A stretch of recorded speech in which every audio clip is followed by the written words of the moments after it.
ಚೆನ್ನಾಗಿತ್ತು ಅಂತಲೇ ಹೇಳ್ಬೋದು ಕಾಂಪಿಟೇಟರ್ಸ್ ಕಂಪೇರ್ ಮಾಡಿದ್ರೆ. ಬಟ್ ಆದರೆ ಪ್ರೈಸ್ ಏನಪ್ಪ ಅಂದರೆ ಈ ಒಂದು ಹಳೇ ವೇರಿಯಂಟ್ಸ್ಗಳಿಗಿಂತ ಸ್ವಲ್ಪ ಜಾಸ್ತಿ ಮಾಡಿದ್ದಾರೆ ತುಂಬ.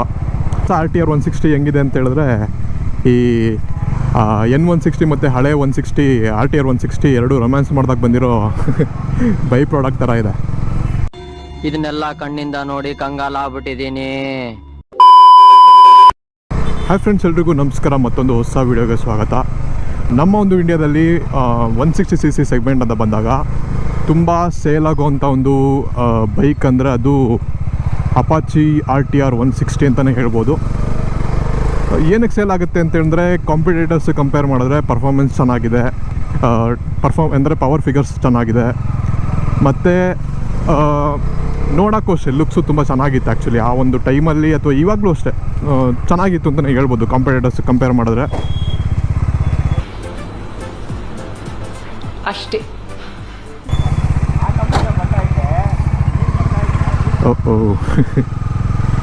ಈ ಥರದಲ್ಲಿ ಆಗ್ತಿರುತ್ತೆ ಇಂಡಿಯಾದಲ್ಲಿ, ಏನೂ ಮಾಡೋಕ್ಕಾಗಲ್ಲ. ಕಾಮನ್, ನನಗಂತೂ ದಿನ ಓಡಾಡೋರ್ಗಂತೂ ಇದೆಲ್ಲ ಕಾಮನ್ ಆಗ್ಬಿಟ್ಟಿದೆ. ಸೊ ಹಂಗಾಗಿ ನಾನು ಜಾಸ್ತಿ ತಲೆ ಕೆಡ್ಸ್ಕೊಳ್ಳೋಕ್ಕೆ ಹೋಗಲ್ಲ. ತುಂಬ ಏನಾದರೂ ಇಂಜುರೀಸ್ ಏನಾದರೂ ಆದರೆ ಓಕೆ, ಈ ಚಿಕ್ಕ ಪುಟ್ಟದಕ್ಕೆಲ್ಲ ಏನೋ ತಲೆ ಕೆಡ್ಸ್ಕೊಳ್ಳೋಕೆ ಹೋಗಲ್ಲ ನಾನು, ಯಾಕಂದರೆ ದಿನ ನೋಡ್ತಿರ್ತೀವಿ ಇಂಥದ್ದೆಲ್ಲ. ಸೊ ಓಕೆ, ಮ್ಯಾಟ್ರಿಗೆ ಬರೋಣ. 160cc ಸೆಗ್ಮೆಂಟ್ ಅಂತ ಬಂದಾಗ ನಾನು ಮುಂಚೆನೇ ಹೇಳಿದಾಗೆ one of the top selling bikes ಅಂದರೆ ಅದು T V S Apache RTR 160. ಹೌದು, ಕಾಂಪಿಟೇಟರ್ಸ್ ಇದ್ದಾರೆ ಇವಾಗ. ಬಜಾಜಲ್ಲಿ N160 ಇದೆ, NS 160 ಇದೆ, ಇನ್ನೊಂದು ಯಾವುದಿದೆ, ಡ್ಯೂಕಲ್ಲಿ ಇವಾಗ ಹೊಸದು 160 ಬಿಟ್ಟಿದ್ದಾರೆ. ಬಟ್ ಪವರ್ ಫಿಗರ್ಸ್ ಎಲ್ಲ ಕಂಪೇರ್ ಮಾಡಿದ್ರೆ ನನ್ನ ಪ್ರಕಾರ ಅಪಾಚಿ RTR 160 ಒಂದು ಒಳ್ಳೆ ವ್ಯಾಲ್ಯೂ ಫಾರ್ ಮನಿ ಅಂತಲೂ ಹೇಳ್ಬೋದು. ಒನ್ ಆಫ್ ದ ಏನಂತಾರೆ ಒಳ್ಳೆ ಪರ್ಫಾರ್ಮಿಂಗ್ ಬೈಕ್ ಅಂತಲೇ ಹೇಳ್ಬೋದು. ಚೆನ್ನಾಗಿ ಪರ್ಫಾರ್ಮೆನ್ಸ್ ಕೊಡುತ್ತೆ ಆ ಒಂದು ಪ್ರೈಸ್ಗೆ.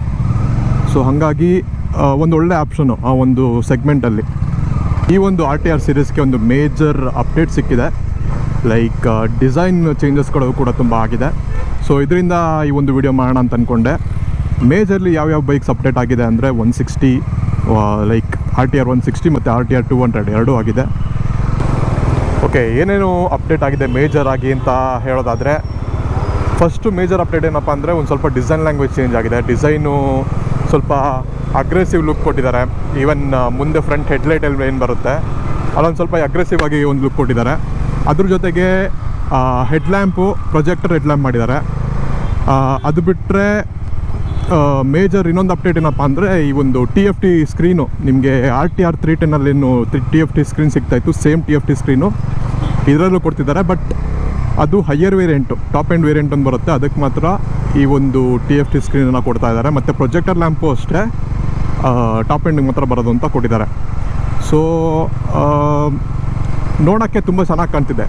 ಬಟ್ ಆದರೆ ಇಲ್ಲಿ ಇರೋಂಥ ಕ್ಯಾಚ್ ಏನಪ್ಪ ಅಂದರೆ ಸ್ವಲ್ಪ ನೋಡೋಕ್ಕೆ ಈ N250 N160 ಎಲ್ಲ ಬರುತ್ತಲ್ಲ, N ಸೀರೀಸು ಬಜಾಜ್ ಅವ್ರದ್ದು, ಸ್ವಲ್ಪ ಆ ಲುಕ್ ಇದೆ. ಬಟ್ ಇಟ್ಸ್ ಓಕೆ, ಇನ್ಸ್ಪಿರೇಷನ್ ತೊಗೊಳೋರಲ್ಲೇನು ತಪ್ಪಿಲ್ಲ. ಮತ್ತು ಈ ಒಂದು ಸ್ವಲ್ಪ ಅವ್ರದ್ದು ಡಿಸೈನ್ ಆ್ಯಡ್ ಮಾಡಿದ್ದಾರೆ, ಸ್ವಲ್ಪ ಚೆನ್ನಾಗಿದೆ ನೋಡೋಕೆ. ಆ್ಯಕ್ಚುಲಿ ಫ್ರಂಟು ಸ್ವಲ್ಪ ಅಗ್ರೆಸಿವ್ ಆಗಿ ಕಾಣುತ್ತೆ, ಅದೊಂದು ಅಡ್ವಾಂಟೇಜ್ ಅಂತಲೇ ಹೇಳ್ಬೋದು. ಸೊ ನೋಡಬೇಕು ಫಂಕ್ಷನಾಲಿಟಿ ಹೆಂಗಿರುತ್ತೆ. ಅಥವಾ TFT ಸ್ಕ್ರೀನ್ ಅಂತೂ ಚೆನ್ನಾಗಿದೆ. ಆ ಒಂದು 310 ಇದ್ದಿದ್ದು ತುಂಬ ಚೆನ್ನಾಗಿತ್ತು ಆ್ಯಕ್ಚುಲಿ TFT ಸ್ಕ್ರೀನು. ಬಟ್ ಈ ಒಂದು ಸೆಗ್ಮೆಂಟಲ್ಲಿ ಅದೇ TFT ಸ್ಕ್ರೀನ್ ಕೊಡ್ತಿದ್ದಾರೆ ಅಂದರೆ ಒಂಥರ ಅಡ್ವಾಂಟೇಜ್ ಅಂತಲೇ ಅನ್ಕೊಬೋದು. ಬಟ್ ಆದರೆ ಪ್ರೈಸ್ ಏನಪ್ಪ ಅಂದರೆ ಈ ಒಂದು ಹಳೇ ವೇರಿಯಂಟ್ಸ್ಗಳಿಗಿಂತ ಸ್ವಲ್ಪ ಜಾಸ್ತಿ ಮಾಡಿದ್ದಾರೆ ತುಂಬ. ಅದರಲ್ಲೂ ಕೂಡ ಈ ಒಂದು 160 ಏನಿದೆ ಆಲ್ಮೋಸ್ಟ್ ನಿಮಗೆ 130 ಸ್ಟಾರ್ಟ್ ಆಗುತ್ತೆ. 130,000 ಎಕ್ಸ್ ಶೋರೂಮ್ ಹೇಳ್ತಿರೋದು ನಾನು, ಆನ್ ರೋಡ್ ಹೇಳ್ತಿಲ್ಲ. 130 ಹೋಗೋದು ನಿಮಗೆ ಟಾಪ್ ವೇರಿಯಂಟು. ಈ ಒಂದು TFT ಸ್ಕ್ರೀನ್ ಏನು ಬರುತ್ತೆ ಅದು ಆಲ್ಮೋಸ್ಟ್ ನಿಮಗೆ 1.5 ಲಕ್ಷವರೆಗೂ ಎಕ್ಸ್ ಶೋರೂಮೇ ಹೋಗುತ್ತೆ. ಸೊ ಸ್ವಲ್ಪ ಪ್ರೈಸು ಜಾಸ್ತಿ ಆಯಿತು ಅಂತ ಅಂದ್ಕೊಳ್ತೀನಿ. ಫಾರ್ ಏನಂತಾರೆ ನಾರ್ಮಲ್ ಇದಕ್ಕೆ ನಿಮಗೆ ಏನಂತಾರೆ ನಾರ್ಮಲ್ 160cc ತುಂಬ ಜಾಸ್ತಿ ಆಯಿತು ಅಂತ ಅನಿಸುತ್ತೆ. ಬಟ್ ಓಕೆ, ನನ್ನ ಪ್ರಕಾರ ನಿಮಗೆ ಆನ್ ರೋಡು ಸ್ವಲ್ಪ ಕಡಿಮೆ ಬೀಳುತ್ತೆ. ಯಾಕಂದರೆ ಹೊಸ ಟ್ಯಾಕ್ಸ್ ರೆಜಿಮೆ ಬಂದಿರೋದ್ರಿಂದ ನಿಮಗೆ ಒಂದು 10% ನಿಮಗೆ ಆನ್ ರೋಡ್ ಪ್ರೈಸಲ್ಲೂ ನಿಮಗೆ ಕಡಿಮೆ ಆಗ್ಬೋದು. ಒಂದು 10,000 to 20,000 ನೀವು ಉಳಿಸೋ ಥರನೇ ಆಗುತ್ತೆ. ಸೊ ಅದೊಂದು ಅಡ್ವಾಂಟೇಜ್ ಅಂತ ಹೇಳ್ಬೋದು. ಆದರೆ ಈ ಒಂದು ಬೇಸ್ ವೇರಿಯಂಟು ಮತ್ತು ಟಾಪ್ ವೇರಿಯಂಟಿಗೆ ಏನು ಡಿಫ್ರೆನ್ಸ್ ಇದೆಯಲ್ಲ 20,000 ಇದರಲ್ಲಿ ಯಾವುದರಲ್ಲಿ 160ಲಿ, ಆ ಡಿಫ್ರೆನ್ಸು ನಿಮಗೆ 200ಅಲ್ಲಿ ಸಿಗೋಲ್ಲ. RTR 200 ಏನಿದೆ ಅದರಲ್ಲಿ ಒಂದು 10,000 ಒಂದು 5,000-7,000 ಏನೋ ಡಿಫ್ರೆನ್ಸ್ ಇದೆ, 10,000 ಇಲ್ಲ, ಒಂದು 5,000-7,000 ಏನೋ ಡಿಫ್ರೆನ್ಸ್ ಇದೆ. ಬಟ್ ಆ ಡಿಫ್ರೆನ್ಸ್ ಓಕೆ. ಬಟ್ ಇದರಲ್ಲಿ 160 ಸ್ವಲ್ಪ ಡಿಫ್ರೆನ್ಸ್ ಜಾಸ್ತಿ ಇದೆ ಅಂತಲೇ ಹೇಳ್ಬೋದು. ಅಷ್ಟೊಂದು ಕಾಸ್ಟ್ಲಿ ಬೇಕಿರಲಿಲ್ಲ ಟಿ ವಿ ಎಸ್ಗೆ, ಸೊ ಅದೊಂದು ಹೇಳ್ಬೋದು. ಬಟ್ ಓಕೆ, ಇವ್ರು ಕೊಡ್ತಿರೋಂಥ ಫೀಚರ್ಸ್ ಹೆಂಗಿದೆ ನೋಡಬೇಕು. ಪವರು ಏನು ಜಾಸ್ತಿ ಮಾಡಿಲ್ಲ, ಅಥವಾ ಏನು ಪವರ್ ಫಿಗರ್ಸ್ ಏನು ಟ್ಯೂನ್ ಜಾಸ್ತಿ ಕಡಿಮೆ ಏನೂ ಮಾಡಿಲ್ಲ. ಸೊ ಅದೇ ಪವರ್ ಫಿಗರ್ಸ್ ಇರೋದ್ರಿಂದ ತುಂಬ ಸ್ವಲ್ಪ ನೀವು ಕಾಸ್ಟ್ ಜಾಸ್ತಿ ಅಂತಲೇ ಅನಿಸುತ್ತೆ. ಸೊ 160cc ಸೆಗ್ಮೆಂಟಲ್ಲಿ ಈ ಒಂದು RTR 160 ಒಳ್ಳೆ ಆಪ್ಷನ್ ಅಂತಲೇ ಹೇಳ್ಬೋದು. ಬಟ್ 200 ಅಂತ ಬಂದಾಗ ನಿಮಗೆ 200 ಅಷ್ಟೊಂದು ಸೇಲ್ ಆಗ್ತಿರ್ಲಿಲ್ಲ. RTR 200 ನೀವು ಜಾಸ್ತಿ ರೋಡಲ್ಲಿ ನೋಡಿರಲ್ಲ, ಬಟ್ 160 ನೀವು ತುಂಬ ರೋಡಲ್ಲಿ ನೋಡಿರ್ತೀರ. ಯಾಕಂದರೆ ಸೇಲ್ಸು ಚೆನ್ನಾಗಿದೆ 160. ಈವನ್ ವೆರಿ ಗುಡ್ ಬೈಕ್ ಅಂತಲೇ ಹೇಳ್ಬೋದು. ಆ ಒಂದು ಪ್ರೈಸ್ ಸೆಗ್ಮೆಂಟ್ ಆಗಲಿ, ಆ ಒಂದು 160cc ಸೆಗ್ಮೆಂಟಲ್ಲಿ ಒಂದು ಒಳ್ಳೆ ಬೈಕ್ ಅದು. ಬಟ್ ಅವರು ಇನ್ನೂ ಒಳ್ಳೆ ಅಪ್ಡೇಟ್, ಇವು ಪವರ್ ಫಿಗರ್ಸ್ ಸ್ವಲ್ಪ ಜಾಸ್ತಿ ಮಾಡಿ ಈ ಥರ ಏನಾದರೂ ಕೊಟ್ಟಿದ್ರೆ ಆ ಒಂದು ಪ್ರೈಸ್ ನಾವೇನು ಕೊಡ್ತಿದ್ದೀವಿ ಅದಕ್ಕೂ ವರ್ತ್ ಅಂತ ಅನ್ಸೋದು. ಬಟ್ ಅದನ್ನು ಇವರು ಮಾಡಿಲ್ಲ. ಸೊ ನೆಕ್ಸ್ಟು ಯಾವಾಗಾದರೂ ಎರಡೂ ಕೂಡ ಬೈಕ್ ಅವೈಲೇಬಲ್ ಇದ್ದಾಗ, ಅಂದರೆ ಶೋರೂಮಲ್ಲಿ ಟೆಸ್ಟ್ ರೈಡ್ಗೆ ಅವೈಲೇಬಲ್ ಇದ್ದಾಗ ಟೆಸ್ಟ್ ರೈಡ್ ಮಾಡಿ ನಿಮಗೂ ಕೂಡ ಒಪಿನಿಯನ್ಸ್ ಕೊಡ್ತೀನಿ. ಆದರೆ ಅವೈಲೇಬಲ್ ಇದ್ದರೆ ಟೆಸ್ಟ್ ರೈಡ್ಗೆ ನೋಡೋಣ, ಅದೊಂದು ನೆಕ್ಸ್ಟ್ ವಿಡಿಯೋದಲ್ಲಿ ನೋಡೋಣ. ಬಟ್ ಲುಕ್ ವೈಸು ತುಂಬ ನನಗೆ ಇಷ್ಟ ಆಯಿತು ಆ್ಯಕ್ಚುಲಿ. 160 ಆಗಿರಲಿ, ಎರಡು ಸೇಮ್ ಇದೆ ಆಲ್ಮೋಸ್ಟ್, ಏನು ಚೇಂಜಸ್ ಲುಕ್ ವೈಸ್ ಏನು ಚೇಂಜಸ್ ಬರೋಲ್ಲ. ಬಟ್ ನೋಡೋಕ್ಕೆ ಮಾತ್ರ ತುಂಬ ಅಗ್ರೆಸಿವ್ ಆಗಿ ಚೆನ್ನಾಗಿ ಕಾಣ್ತಿದೆ. ನೋಡಬೇಕು ಯಾವ ಥರ ಇರುತ್ತೆ ಅಂತ. ಸೊ ಫಸ್ಟ್ ಟೈಮ್ ನನಗೆ ಈ ಒಂದು 160 ಫೋಟೋ ನೋಡಿದಾಗ ಅನಿಸಿದೇನಪ್ಪ ಅಂದರೆ, ಒಳ್ಳೆ ನೋಡೋಕೆ ಹೆಂಗಿತ್ತು ಅಂದರೆ ಸೇಮು ಈ ಒಂದು ಏನಂತಾರೆ N160 ಥರನೇ ಇತ್ತು ಸ್ವಲ್ಪ ನೋಡೋಕ್ಕೆ. ಈವನ್ ಕಮೆಂಟ್ ಸೆಕ್ಷನ್ ಚೆಕ್ ಮಾಡ್ತಿದ್ದೆ, ಕಮೆಂಟ್ ಸೆಕ್ಷನಲ್ಲೂ ಕೂಡ ಅಷ್ಟೇ. ಎಲ್ಲ ಇನ್ಸ್ಟಾಗ್ರಾಮಲ್ಲಿ ತುಂಬ ಕಡೆ ವೈರಲ್ ಆಗ್ತಿತ್ತು ಇದ್ರ ಅಪ್ಡೇಟ್ಸು. ಅಲ್ಲೆಲ್ಲ ಕಮೆಂಟ್ ಸೆಕ್ಷನಲ್ಲಿ ನೋಡಿದ್ರೆ ನಿಮಗೆ ಗೊತ್ತಾಗುತ್ತೆ, ಬರೀ 160 ಥರ ಇದೆ, N160 ಥರ ಇದೆ, ಅಥವಾ N250 ಥರ ಇದೆ, ಬರೀ ಇಂಥದ್ದೇ ಇರುತ್ತೆ.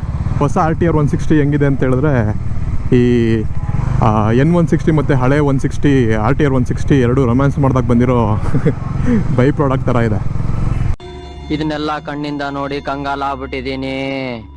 ಸೊ ಆಲ್ಮೋಸ್ಟ್ ಎಲ್ಲ ತಿಳಿಸಿದ್ದೀನಿ ಅಂತ ಅಂದ್ಕೊಳ್ತೀನಿ. ಏನೇನು ಇಂಪಾರ್ಟೆಂಟ್ ಚೇಂಜಸ್ ಏನೇನಾಗಿದೆ ಅದೆಲ್ಲ ತಿಳಿಸಿದ್ದೀನಿ ಅಂತ ಅಂದ್ಕೊಳ್ತೀನಿ.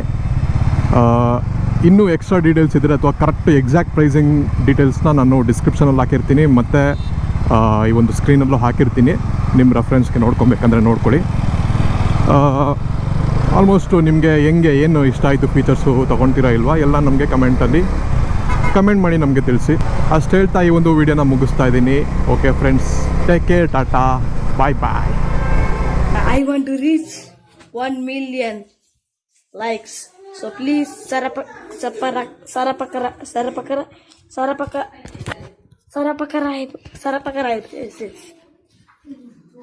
Okay, thank you.